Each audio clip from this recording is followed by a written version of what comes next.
pido por favor, si son tan amables, de ir conmigo a la carta de Pablo a los Colosenses. Colosenses capítulo 2. Y aunque en esta mañana solamente vamos a estar exponiendo los versículos 18 y 19, vamos a leer hasta el versículo 23 para poder tomar el contexto. Nadie os prive de vuestro premio, afectando humildad y culto a los ángeles, entrometiéndose en lo que no ha visto, vanamente hinchado por su propia mente carnal, y no haciéndose de la cabeza, en virtud de quien todo el cuerpo, nutriéndose y uniéndose por las coyunturas y ligamentos, crece con el crecimiento que da Dios. Pues si habéis muerto con Cristo en cuanto a los rudimentos del mundo, ¿por qué, como si vivieseis en el mundo, os sometéis a preceptos tales como no manejes, ni gustes, ni aun toques, en conformidad a mandamientos y doctrinas de hombres? Cosas que todas se destruyen con el uso. Tales cosas tienen a la verdad cierta reputación de sabiduría en culto voluntario, en humildad y en duro trato del cuerpo, pero no tienen valor alguno contra los apetitos de la carne. Muchas personas no parecen estar conscientes de que el mayor peligro para el cristianismo viene envuelto en ropaje religioso. Cuando los cristianos tienen que enfrentarse a aquellas cosas que son abiertamente pecaminosas, abiertamente contrarias a su fe, rápidamente pueden ponerse en guardia contra ellas. Pero cuando la oposición viene disfrazada de religiosidad, muchos creyentes se confunden y pueden ser momentáneamente desviados por doctrinas que son totalmente contrarias al Evangelio de Cristo, a pesar de su apariencia de piedad. Bueno, eso era precisamente lo que estaba sucediendo en esta iglesia en Colosas, en el Asia Menor, esta iglesia a la que Pablo envió la carta que desde hace ya varios domingos hemos estado estudiando aquí en la mañana. Algunos falsos maestros estaban tratando de convencer a estos creyentes de que la salvación que habían recibido por medio de la fe en Cristo era una salvación incompleta. Es por eso que a través de toda la carta, Pablo insiste en el hecho de que Cristo es un Salvador suficiente, que vino a ofrecer una salvación suficiente. De ahí el tema central de esta epístola que alguien ha resumido en una fórmula matemática que hemos dicho aquí varias veces a lo largo de esta serie: Cristo más nada es igual a todo, todo menos Cristo es igual a nada. Ahora, es en esta sección del capítulo 2 que nosotros comenzamos a estudiar hace ya unas semanas atrás, en la que Pablo aborda directamente las falsas enseñanzas, las herejías a las que estos cristianos estaban siendo expuestos. En los versículos 16 y 17, que fue el último que consideramos, Pablo advierte a estos hermanos en contra del legalismo. Colosenses capítulo 2, versículos 16 al 17. Por tanto, nadie os juzgue en comida o en bebida o en cuanto a días de fiesta, luna nueva o día de reposo, todo lo cual es sombra de lo que ha de venir, pero el cuerpo es de Cristo. Mis hermanos, más adelante nosotros vamos a volver sobre este pasaje para considerar el tema del día de reposo que se menciona aquí y su conexión con el día del Señor. Pero por varias razones los pastores pensamos que era más adecuado continuar exponiendo la epístola en lo que resta de año para luego pasar a considerar este tema con más calma. ¿Qué es el legalismo del que Pablo advierte en los versículos 16 y 17? En el último sermón decíamos que es el intento de ganar el favor de Dios a través de nuestra obediencia. Ya sea que lo hagamos tratando de obedecer los mandamientos de Dios o mandamientos inventados por los hombres. Mientras el Evangelio nos mueve a la obediencia por el hecho de haber sido aceptados por Dios en base a la obra redentora de Cristo, el legalismo nos dice que debemos obedecer para ser aceptados. En el Evangelio, la aceptación viene primero.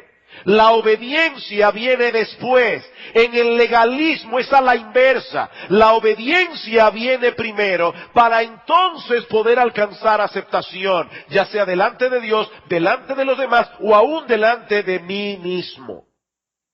Todo depende de ti, de tu obediencia, de tu esfuerzo personal, de tu compromiso, de tus méritos. El legalismo lleva al hombre a apoyarse en sí mismo, mientras que el Evangelio nos mueve a descansar únicamente en Cristo, no solo en todo lo que tiene que ver con la salvación de nuestras almas, sino también en todo lo que tiene que ver con nuestro crecimiento espiritual. Pero hay dos peligros más de los que Pablo nos advierte en esta sección de la carta, y créanme, mis hermanos, que estos dos peligros son tan dañinos, son tan letales en el día de hoy como lo fueron en el primer siglo de la era cristiana. Me refiero al misticismo y al ascetismo. En la mañana de hoy vamos a ver cuidado con el misticismo. El domingo que viene, si el Señor lo permite, veremos cuidado con el ascetismo. ¿Qué es el misticismo? Yo espero, hermano, que ustedes hayan dormido bien, que estén despiertos y que hayan desayunado bien. ¿Qué es el misticismo? Bueno, en una forma sencilla, nosotros podemos definirlo como la búsqueda de una experiencia religiosa más profunda a través de una comunicación directa e inmediata con Dios, poniendo a un lado el intelecto y descansando más bien en la intuición y en la iluminación interna. Y créame, esa es la forma más sencilla que yo puedo decirlo. Voy a repetirlo otra vez. ¿Qué es el misticismo? Es la búsqueda de una experiencia religiosa más profunda. Eso lo entendemos, ¿verdad? Una experiencia religiosa más profunda. A través de una comunicación directa e inmediata con Dios. Es decir, sin intermediarios entre yo y Dios, poniendo a un lado el intelecto y descansando más bien en la intuición y en la iluminación interna. Un texto favorito de los místicos es Juan capítulo 1 versículo 9. Allí dice el Evangelio, aquella luz verdadera que alumbra a todo hombre venía a este mundo. Ellos dicen hay una luz verdadera de Dios en todo hombre y por tanto lo que nosotros debemos hacer es buscar esa luz dentro de nosotros, es buscar esa luz interior. Es de esa manera que nosotros nos conectamos con Dios. Uno de los padres del misticismo en el siglo V lo explicó de esta manera. Debemos dejar atrás los sentidos y la operación del intelecto a través de una autonegación pura y total para entrar en la radiante y superesencial tiniebla divina. ¿Lo quieren ver de otra manera? Este mismo místico dice que cuando el espíritu se despoja de todo lo que ve, penetra en las misteriosas tinieblas del no saber, o sea, de la ignorancia. Allí, renunciando a todo lo que pueda la mente concebir, abismado totalmente en lo que no percibe ni comprende, se abandona por completo en aquel que está más allá de todo ser. Si todavía no lo entendieron, escuchen a un místico contemporáneo. Este se llama Vladimir Lossky. Murió apenas en el 1958.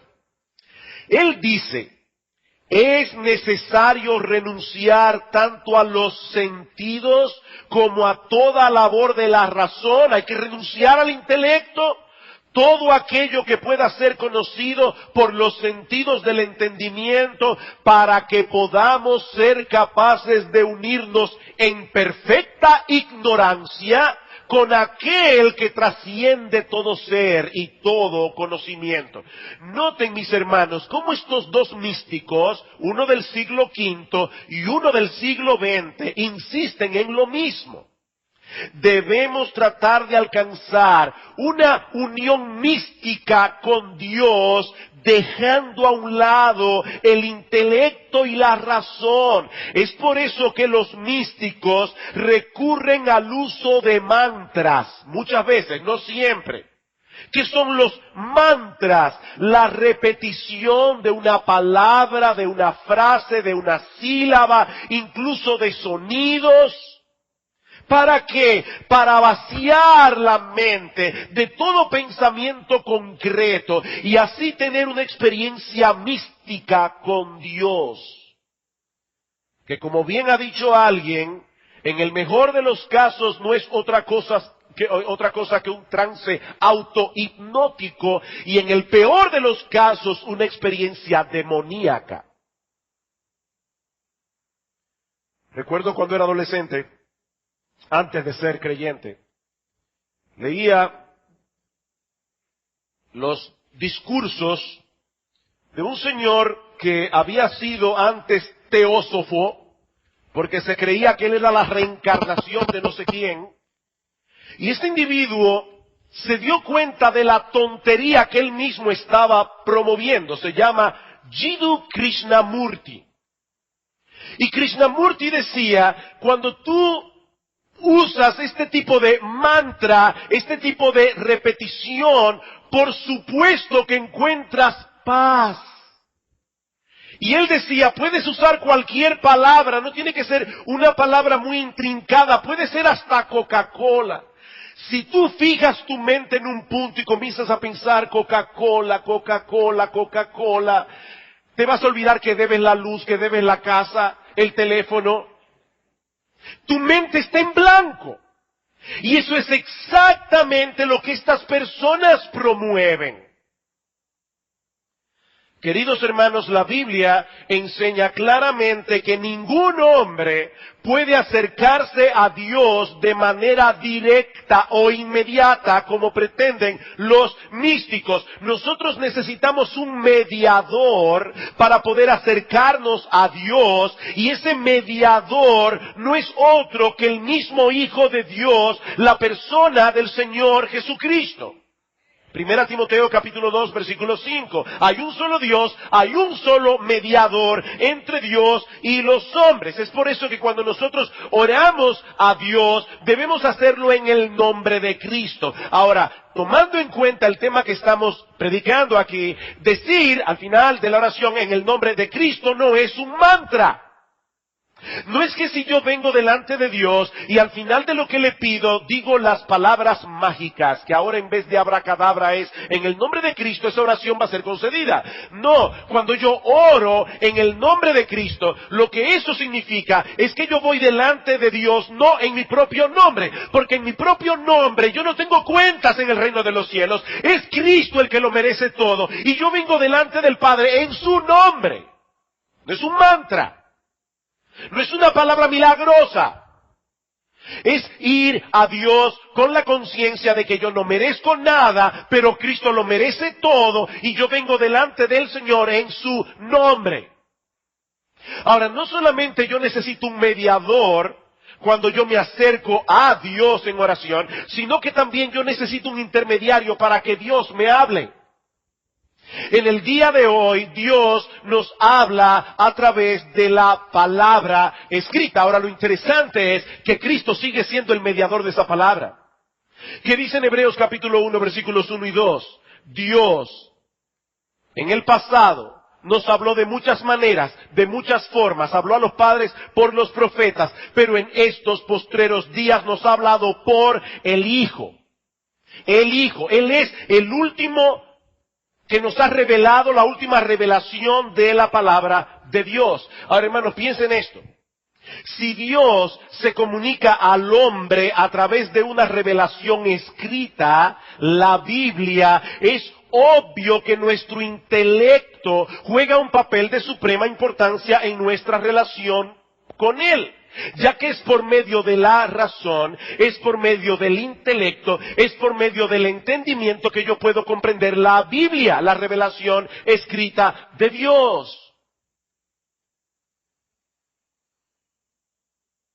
Por eso el Señor en Mateo 22, cuando le preguntaron cuál es el mandamiento más importante de la ley, Él dijo claramente, el mandamiento más importante de la ley es: amarás al Señor tu Dios con todo tu corazón, con toda tu alma, con todas tus fuerzas, con toda tu mente. Yo no puedo dejar la mente fuera en mi relación con el Señor. Romanos capítulo 12, versículo 1. Os ruego, hermanos, por las misericordias de Dios, que presentéis vuestros cuerpos en sacrificio vivo, santo, agradable al Señor, que es vuestro culto racional. Y la palabra que Pablo usa allí en griego es la palabra logikon, de donde proviene nuestra palabra lógico. Nosotros le damos a Dios una adoración que es racional, es una adoración que debe involucrar nuestro intelecto. Segunda Timoteo, capítulo 2, versículo 7. Pablo le dice a su hijo en la fe Timoteo: Timoteo, considera lo que digo y el Señor te dé entendimiento en todo. Ahora, lo interesante es que la palabra que se traduce allí, considera lo que digo, significa literalmente: Timoteo, dale mente a lo que digo. Es dándole mente a lo que Dios ha dicho en su palabra que Él me dará entendimiento. Eso quiere decir que conocer a Dios y conocer la voluntad de Dios no es para vagos. Hay un ejercicio intelectual, hay un ejercicio mental que cada uno de nosotros debe hacer conforme a la capacidad que Dios le dio a cada uno. Ya nosotros vimos cómo Pablo en Colosenses capítulo 1, versículos 9 al 10, ora por estos colosenses. ¿Y qué pedía por ellos? Que ellos sean llenos del conocimiento de su voluntad en toda sabiduría e inteligencia espiritual. Eso era lo que Pablo oraba por ellos, inteligencia espiritual. Mis hermanos, es imposible que podamos cultivar nuestra relación con Dios poniendo a un lado las Escrituras y poniendo a un lado nuestro intelecto. Pero eso es exactamente lo que propone el misticismo.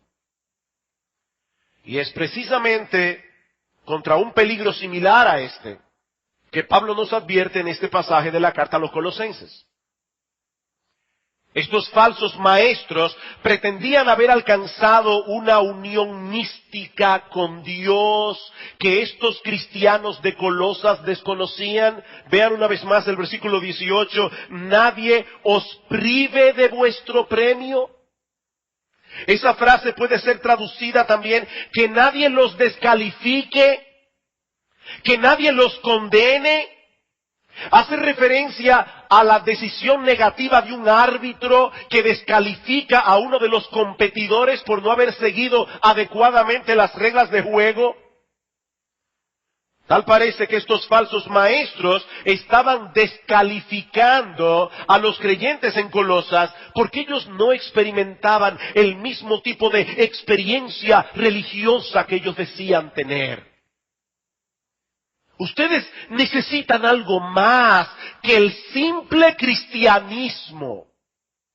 Ustedes necesitan algo más profundo, más espiritual. Ahora, lo sorprendente de todo esto es que la postura de estos individuos, a la vez que se estaban constituyendo en jueces de los demás, porque los estaban descalificando, ustedes no están calificados religiosamente, a la vez que ellos mismos se estaban colocando en una posición superior a la de estos hermanos en Colosas, al mismo tiempo todo eso era disfrazado de humildad, de una profunda humildad. Dice Pablo: nadie os prive de vuestro premio, afectando humildad y culto a los ángeles.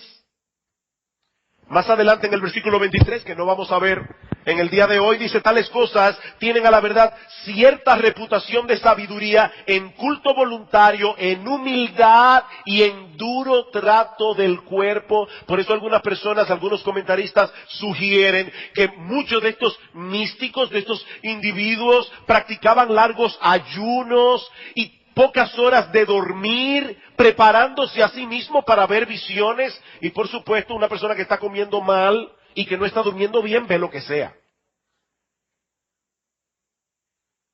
Ahora, no está muy claro en el pasaje qué relación tenía la supuesta humildad de estos hombres y el culto a los ángeles.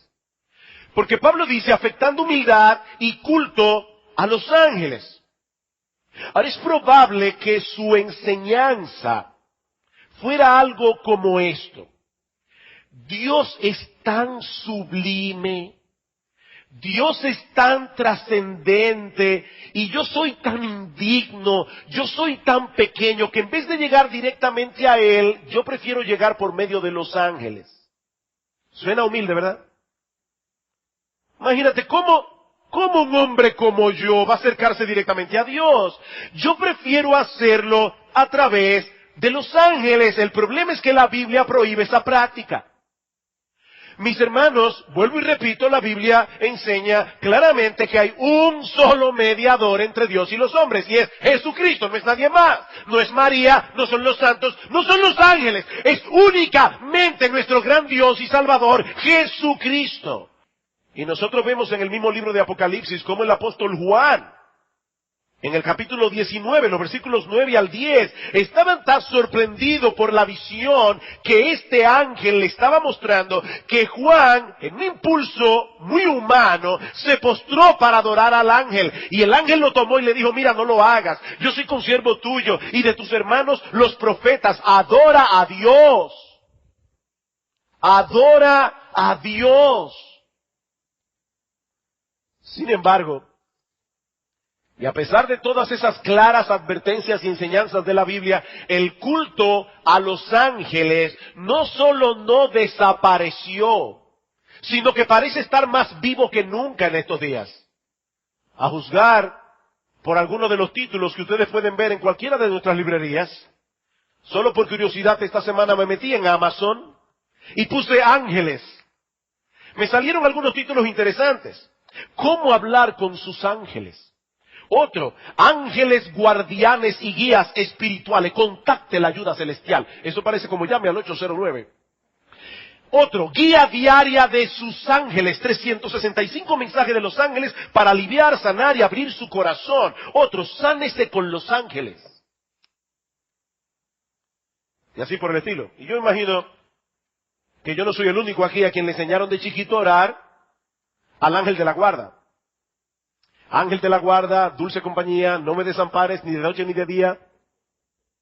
Eso parece muy inocente.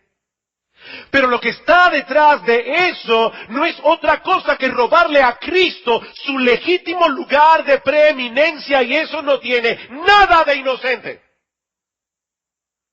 En esta misma carta, Pablo dice en Colosenses capítulo 1, versículo 16, en Él fueron creadas todas las cosas, las que están en los cielos y las que hay en la tierra, las visibles y las invisibles, sean tronos, sean dominios, sean principados, sean potestades.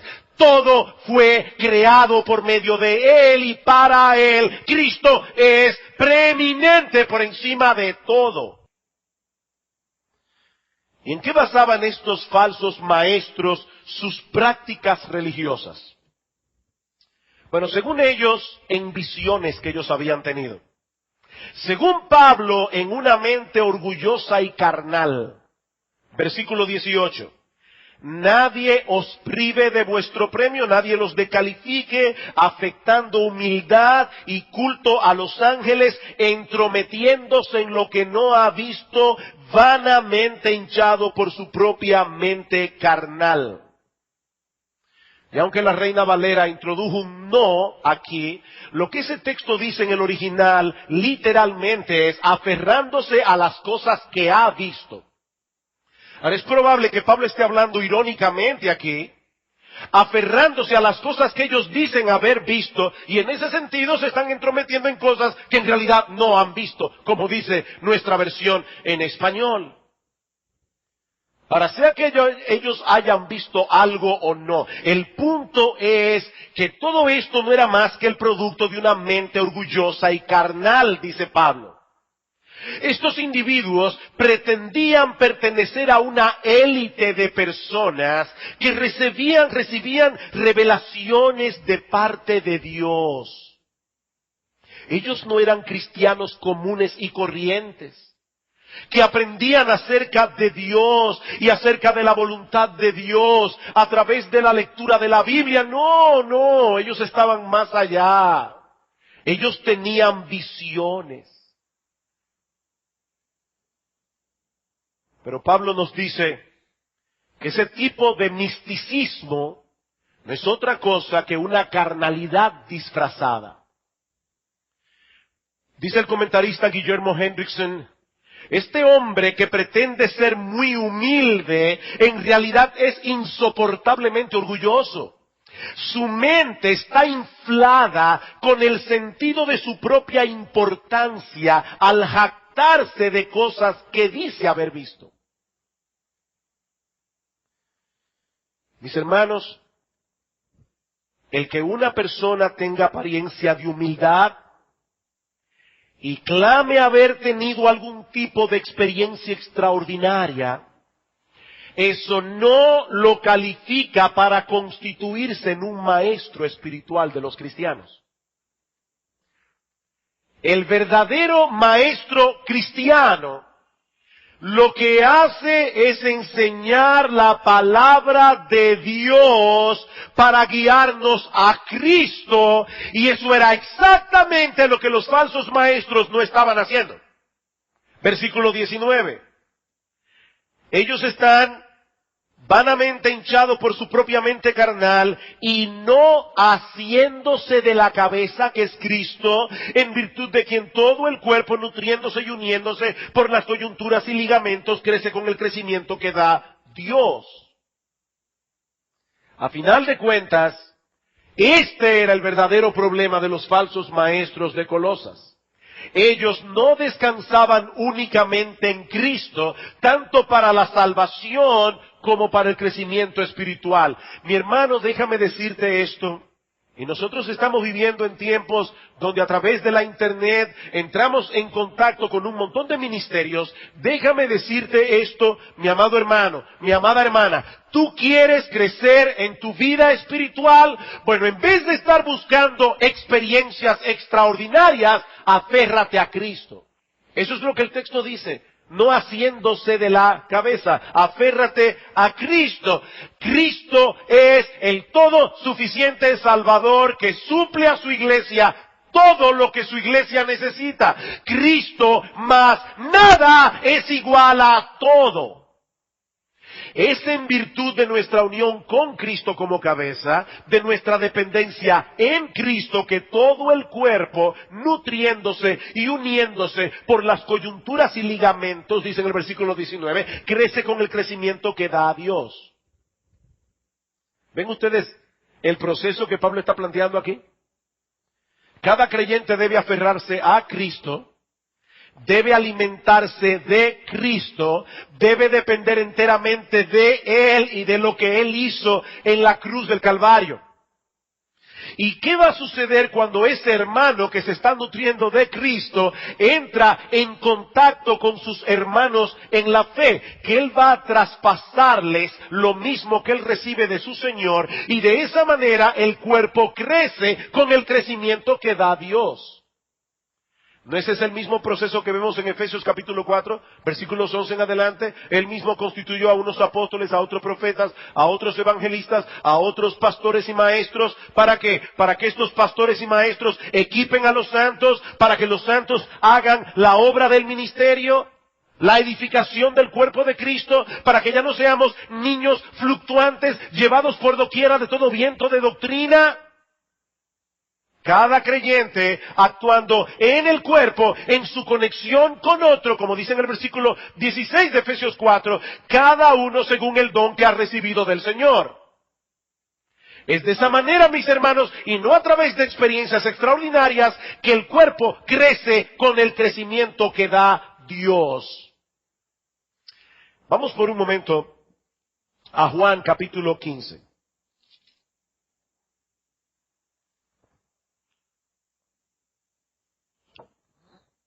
¿Saben qué, mis hermanos?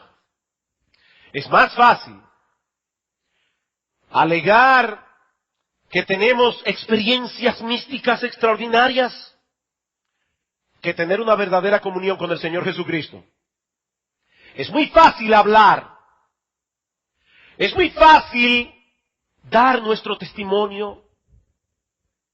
Y los creyentes dicen, wow, yo tengo que estar muy mal porque a mí nunca me ha pasado eso.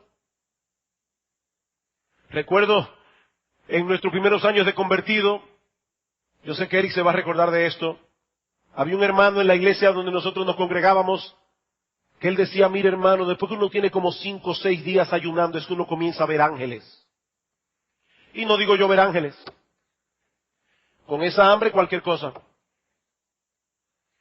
Mis hermanos, es muy fácil hablar, es muy fácil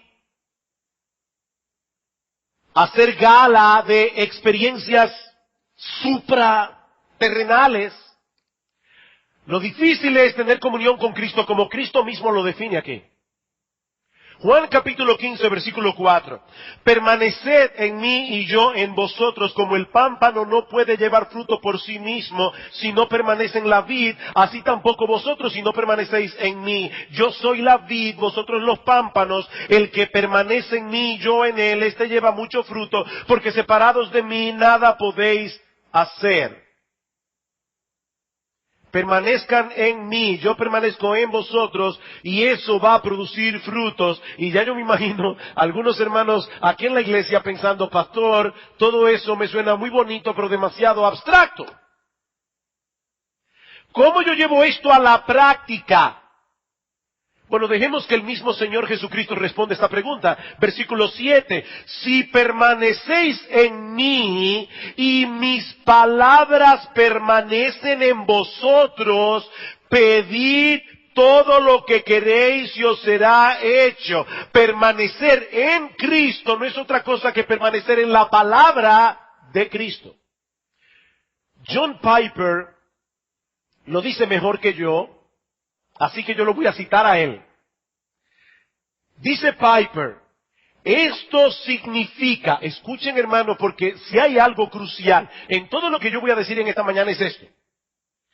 Esto significa que nosotros le damos la bienvenida a Jesús en nuestras vidas y hacemos un lugar para Él en nosotros, no como un huésped silencioso sin opiniones ni mandamientos, sino como un huésped autoritativo cuyas opiniones nos importan más que cualquier otra y cuyos mandamientos son nuestras leyes de vida. Y luego añade, la morada de Cristo en nosotros es intercambiable con su palabra morando en nosotros, porque Cristo nunca viene a la vida de alguien sin sus perspectivas autoritativas de las cosas. Si Él permanece en nosotros, sus perspectivas permanecen. Si Él permanece en nosotros, sus prioridades permanecen. Si Él permanece en nosotros, sus principios permanecen. Si Él permanece en nosotros, sus promesas permanecen. Si Él permanece en nosotros, sus mandamientos permanecen. En resumen, cuando Cristo permanece en nosotros, su palabra permanece en nosotros.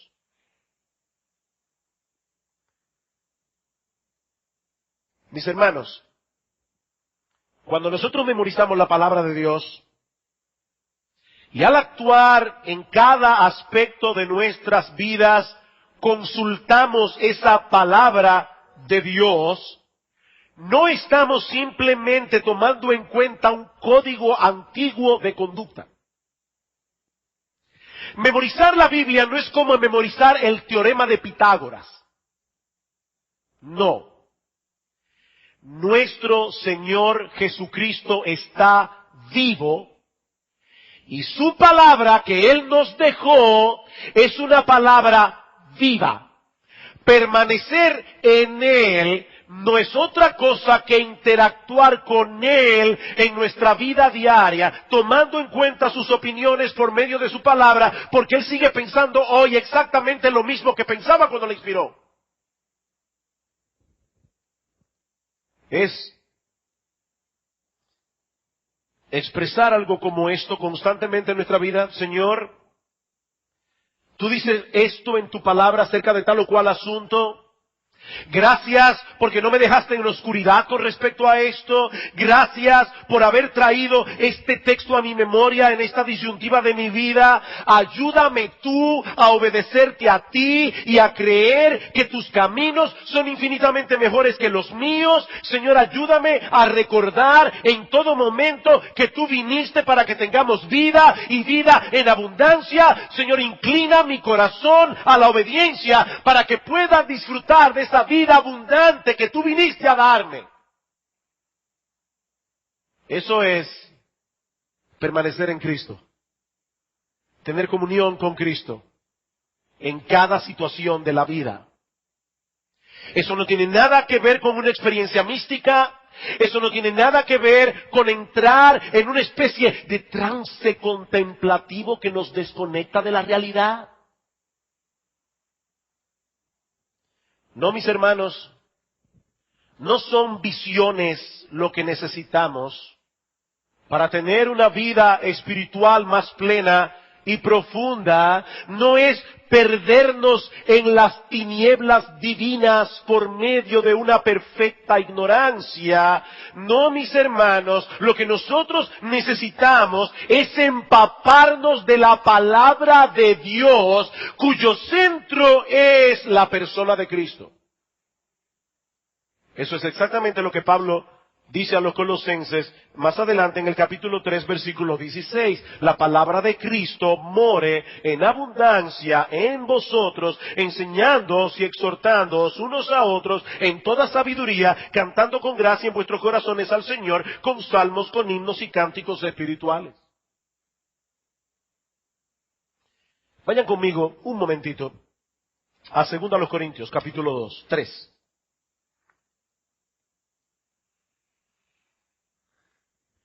Este texto, hermanos, es fascinante. Pero es un texto complejo, así que déjenme darles el contexto antes de leer el texto.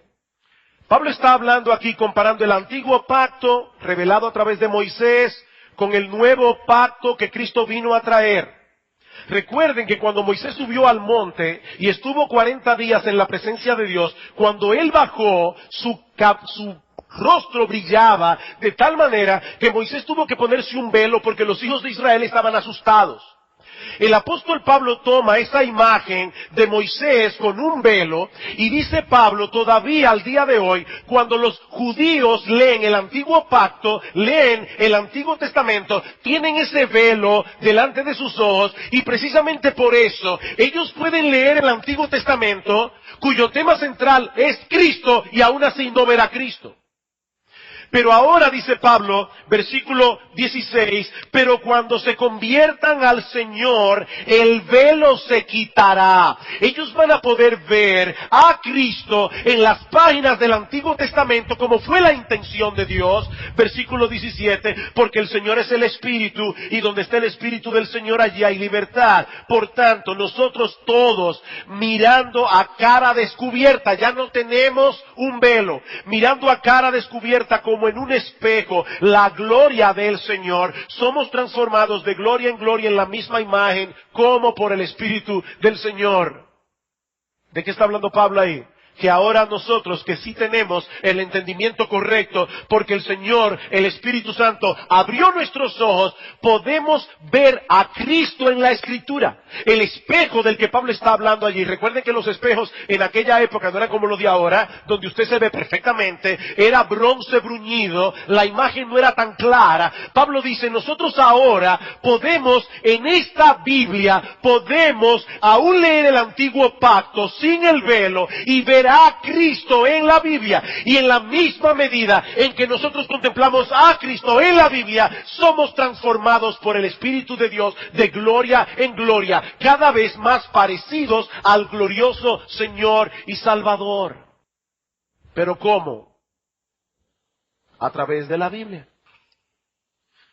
Por eso alguien decía que cuando nosotros venimos a la iglesia debemos quitarnos el sombrero, pero no la cabeza. Debemos quitarnos el sombrero, no la cabeza. Nosotros nos acercamos a Dios y tenemos comunión con Él por medio de su verdad revelada. Y su palabra se entiende con el intelecto. Desde allí, esa palabra debe gobernar todo nuestro ser, incluyendo nuestra voluntad, incluyendo nuestras emociones. De manera, mis hermanos, que el misticismo no solo es una forma equivocada de relacionarnos con Dios. Es una práctica peligrosa que nos aleja de Él y que impide nuestro crecimiento espiritual. Lo triste de todo esto es que esto sigue siendo una plaga aún en muchas iglesias evangélicas en el día de hoy. Mis hermanos, me preocupa, me duele ver cómo muchos que profesan ser cristianos están practicando una especie de misticismo evangélico sin darse cuenta.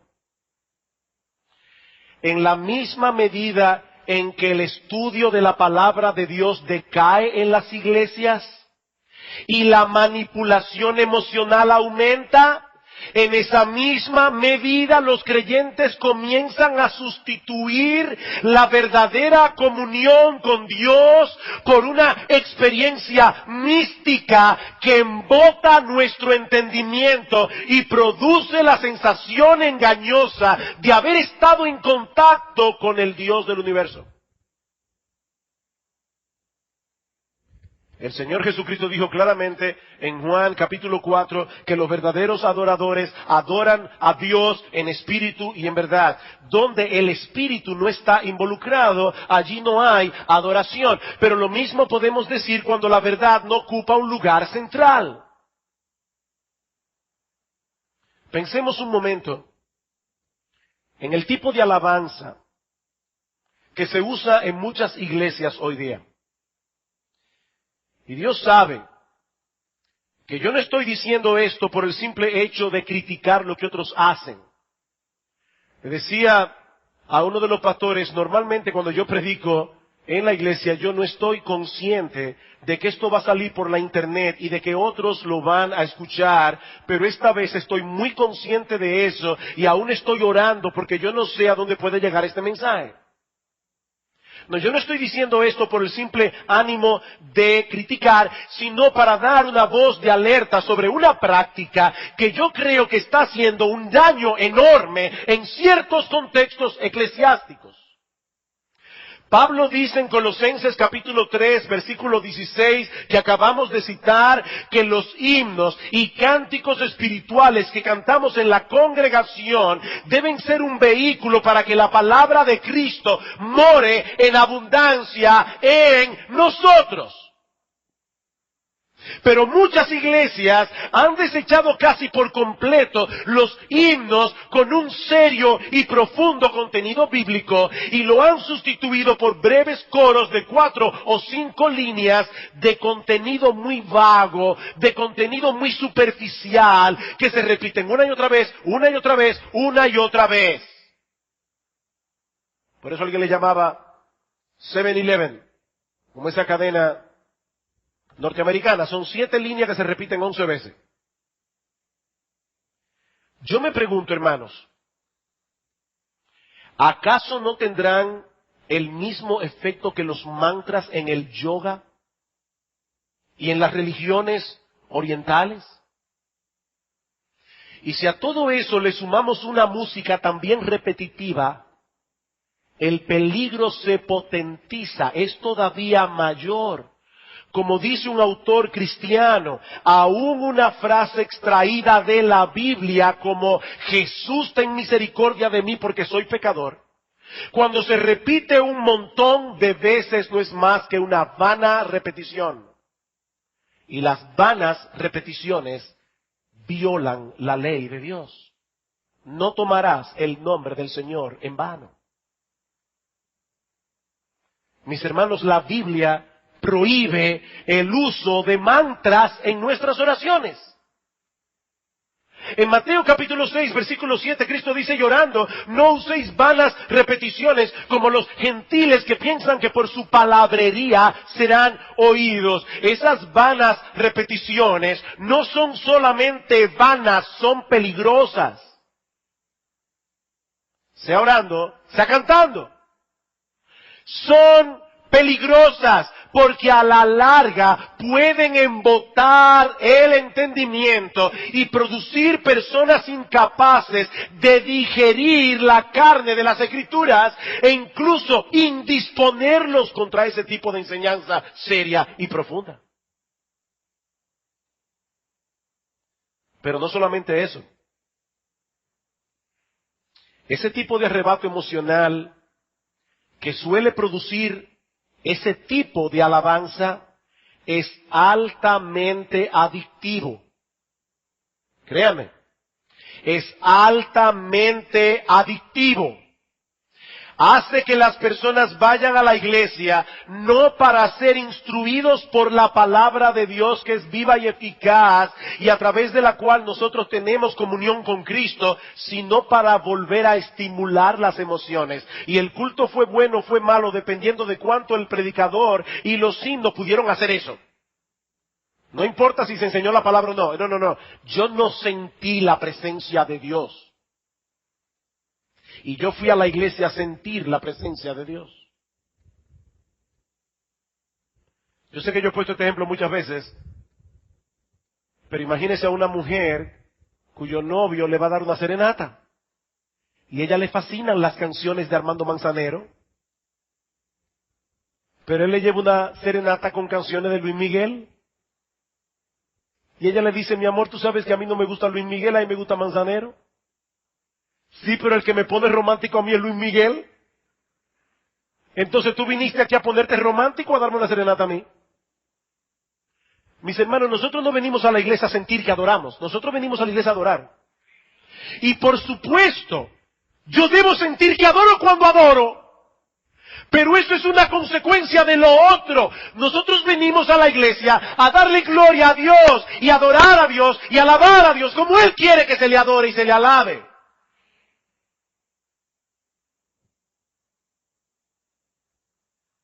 Estoy diciendo con esto que en nuestra comunión con Dios las emociones no juegan ningún papel. Por supuesto que no. Y las personas que me conocen saben que yo soy muy emotivo. No, yo no estoy diciendo eso.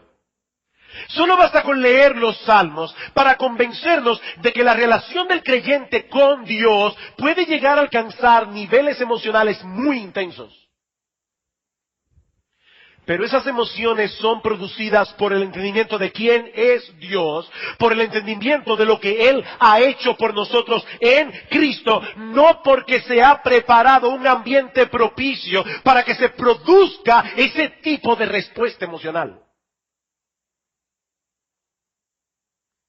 ¿Por qué nos emocionamos al cantar ante el trono celestial? Que por cierto no es un himno nuevo. La autora de este himno, Charity Bancroft, vivió entre el 1841 y 1923. Ahora, ¿por qué nos emocionamos cantando este himno? Por las verdades evangélicas que expresa. Ante el trono celestial, Él intercede hoy por mí. Gran sacerdote es Jesús, quien por siempre vivirá. Y en sus manos por su amor, mi nombre ya grabado está. Y mientras en el cielo Él esté, nada de Él me apartará. Cuando he caído en tentación y de sentir condenación, mirando al cielo encontraré al inocente quien murió. Y por su muerte, el Salvador ya mi pecado perdonó, pues Dios, el justo, aceptó su sacrificio hecho por mí. He ahí el Cordero Redentor, quien al morir resucitó, el inmutable gran yo soy, el Rey de gloria y majestad. Unido a Él no moriré, pues con su sangre me compró. Mi vida escondida está en Cristo Dios y Salvador. A eso yo sí puedo decir amén. Queridos hermanos, y con esto ya concluyo, lo opuesto al misticismo no es una frialdad cerebral. Yo voy a repetir eso y subrayo.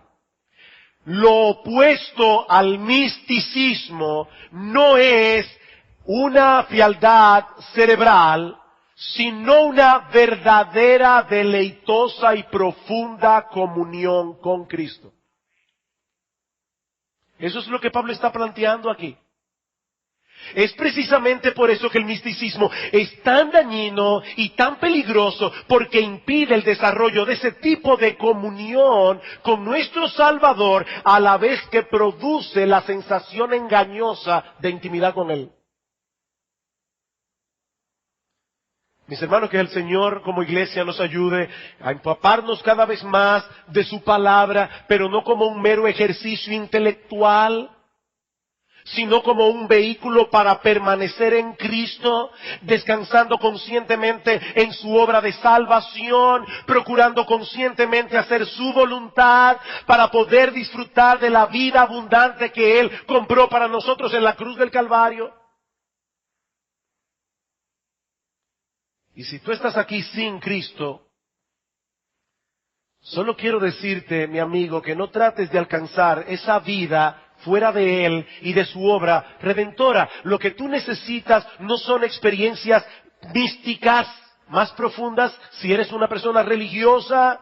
Lo que tú necesitas no son fuertes experiencias sensoriales si eres el tipo de persona que vive de espaldas a la religión. No, lo que tú necesitas es reconciliarte con Dios, al cual tú has ofendido por causa de tus pecados.